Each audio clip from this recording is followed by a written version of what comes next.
Cavalo, tudo bem com você?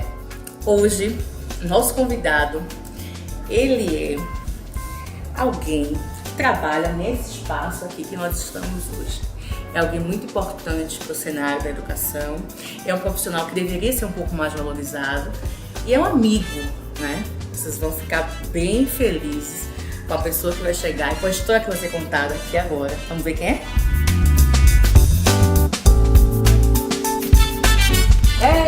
Chegou! Obrigada por ter vindo. Bom dia. Bom dia! Vamos nos sentar. Jean é meu amigo, então a gente vai, né? É um prazer, né? Mais um prazer recebê-lo.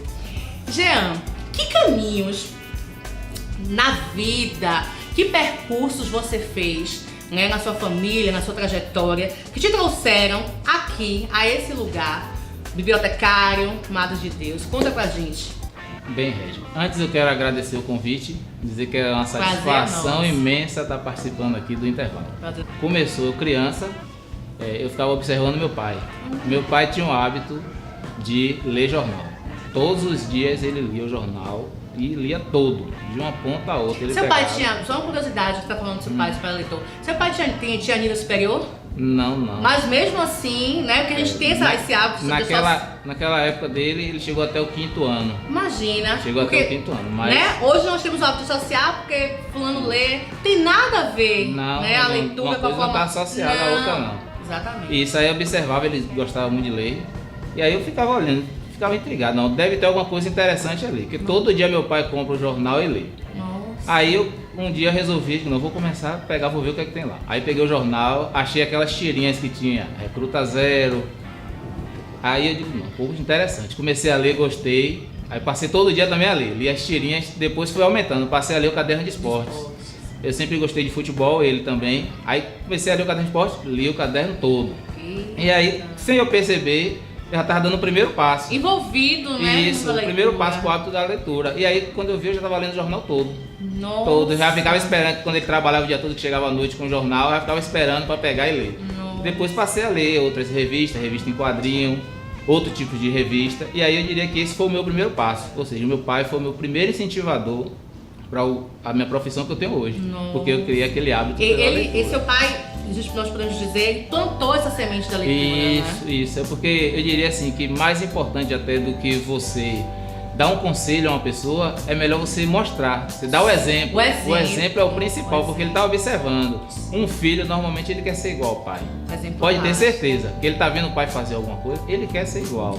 E comigo não foi diferente. E aí eu ficava observando, e aí a partir daí comecei a estudar, sempre gostei de ler, sempre me saí bem nas matérias, principalmente as matérias que envolviam a leitura, português, interpretação. Porque quando você lê, quanto mais você lê, seu mundo amplia, seu horizonte, entendeu? E aí comecei, você poderia participar de diálogos, estava conversando, eu já sabia do assunto, porque eu lia, então eu andava bem informado, a importância da leitura. Aí cursei meu ensino fundamental, médio, concluí. Aí nesse momento eu ainda não pensava em fazer a faculdade, não que eu não quisesse, mas é porque eu tinha aquela consciência seguinte, meu pai tinha 7 filhos. 7, com você 7? Isso, comigo 7. Nossa! 6 homens e uma mulher.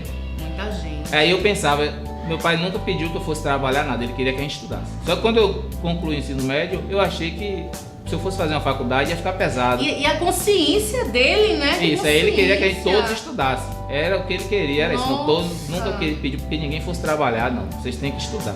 Só que aí quando eu concluí o ensino médio, eu achei que eu tinha que trabalhar.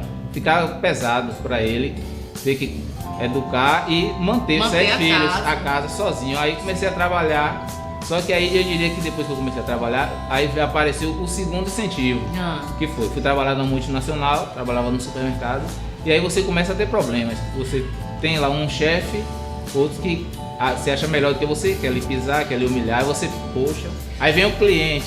Você percebe que essa sua leitura anterior, essa semente que seu pai já tinha lançado em você, essas leituras prévias que você já tinham, já te trouxe para um lugar de visão de mundo diferenciada. Sim, com certeza, né? É uma bagagem. A vida você vai adquirindo a bagagem. Sim, já estava presente, né? No seu decorrer da sua vida você vai adquirindo, você vai acumulando aquilo ali, entendeu?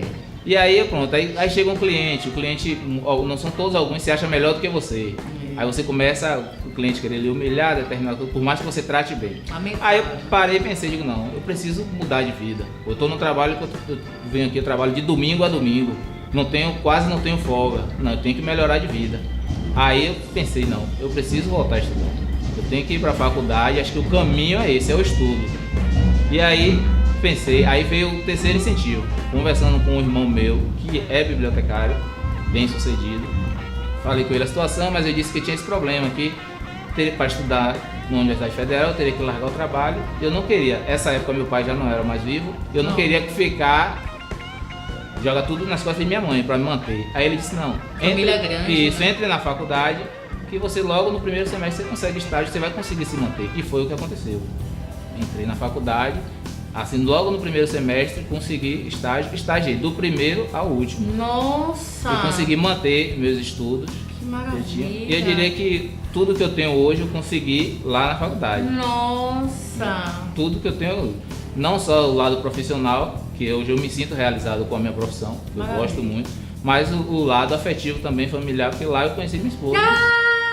Coração, nós estudamos juntos. Tá razão, tava tudo misturado. Isso. Aí a gente conheceu o seguinte, nós entramos juntos na faculdade, na mesma turma. Só que a gente só veio a se conhecer um ano depois. Ixi! Porque assim, é isso, porque a gente entrou no primeiro semestre, ela pegou todas as disciplinas pela manhã e eu peguei todas pela tarde. E aí a gente não se conheceu. E nesse primeiro ano houve uma greve.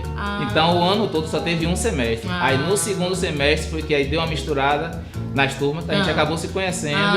E aí a gente se formou, entramos em 2003, a gente se formou em 2008. Gente! Fizemos nossa formatura do início de 2008 e em dezembro de 2008 a gente casou. Que máximo! E dois anos depois tivemos nosso filho. Nossa! E agora já está com 8 anos. E aí eu me sinto realizado com a minha profissão, porque ela me deu tudo o que eu tenho hoje. Você falou do seu irmão, falou do seu pai, falou do seu trabalho. Você tem um filho hoje, né? Pequenininho ainda. E aqui na escola no tempo integral, né? Nós temos também alunos da mesma idade, alguns da mesma idade. Como é? Né? Que conselho você daria? O que você diria para um pai? Ou como você entende que seria importante lidar com a criança nesse momento, nessa fase ainda de formação, para que elas se tornem também futuras leitoras, futuros leitores? O conselho que eu daria foi o que aconteceu comigo em relação ao meu pai. Primeira coisa, você tem que dar o exemplo. Você não pode querer, em relação à leitura, ao hábito da leitura, que a gente sabe que é muito importante ler, porque a leitura abre horizontes. Mas eu não posso querer impor que o meu filho leia. Nem tomar, nem fazer da leitura um ato de castigo, de punição. Isso, não. Um exemplo ótimo é isso. Que muitas vezes acontece na nossa casa ou até na escola. A criança cometeu algum erro e aí a gente quer punir. Aí eu peço, jamais quando você for punir, leve um menino para a biblioteca e mande ler um livro. Ou se for seu filho, bote ele no quarto, leia esse livro. Agora você vai ler. Porque aquilo ali, pode ter certeza que você perdeu um leitor. Ele nunca vai gostar de ler. Porque tem que ser por prazer, ele né? vai associar a leitura ao castigo. Nós vivemos num país que, infelizmente, não há o hábito de leitura. A gente vê números aí, né? As estatísticas mostram. Os números do IDEB também, que foram recentemente publicados, também não são dos melhores. E a gente sabe que a leitura também é uma pedra no caminho, né? Porque se você não tem pais leitores, você dificilmente terá crianças e filhos, né, leitores. O que você considera, como é que você poderia falar e descrever pra gente a importância desse espaço, aqui como nós temos no TI, a biblioteca, a importância desse espaço para a educação, para a formação de uma criança? A biblioteca, ela não pode ficar separada da escola. Vamos dizer assim, se você vai fazer o planejamento pedagógico, o bibliotecário ele tem que participar. Porque não adianta a escola estar trabalhando com, tipo assim, a escola, vamos trabalhar esse mês, agora vamos trabalhar com Jorge Amado.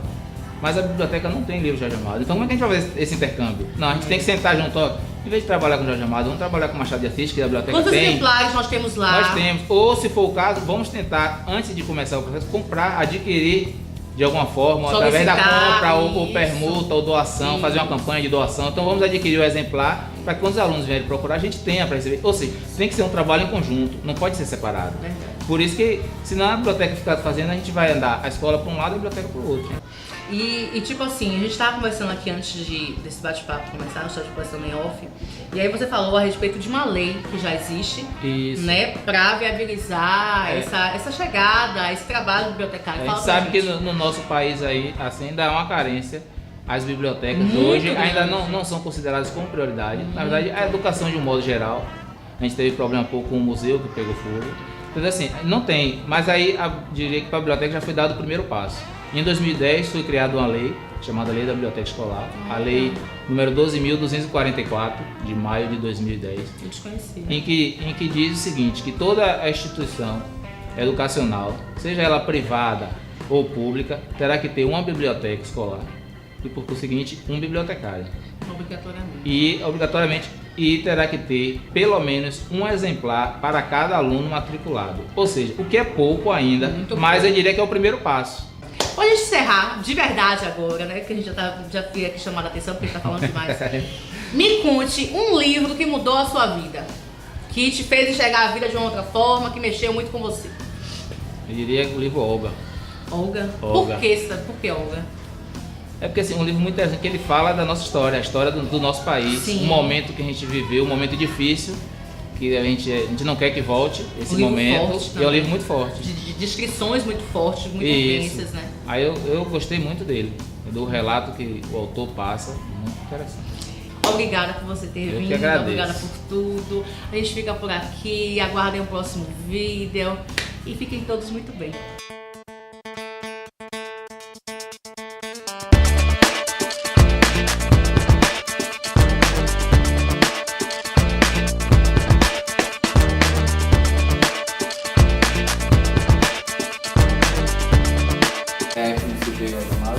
Abre as mãos, paz. Mais a luz no túnel. ABC de Castro Alves, Jorge de Ideias, Zap pelos Tempos, Jair Maria, não. Eu li Pastores da Noite, aqui não tem. Tem aqui também, ó. Tem? O Gato Malhado e Andorinha. Ah, é lindo esse, é lindo. Que o Gato Molhado ele é muito, muito, muito gaiato, é lindo. Esse livro é massa, eu já li. É massa. E eu não quero pagar nada.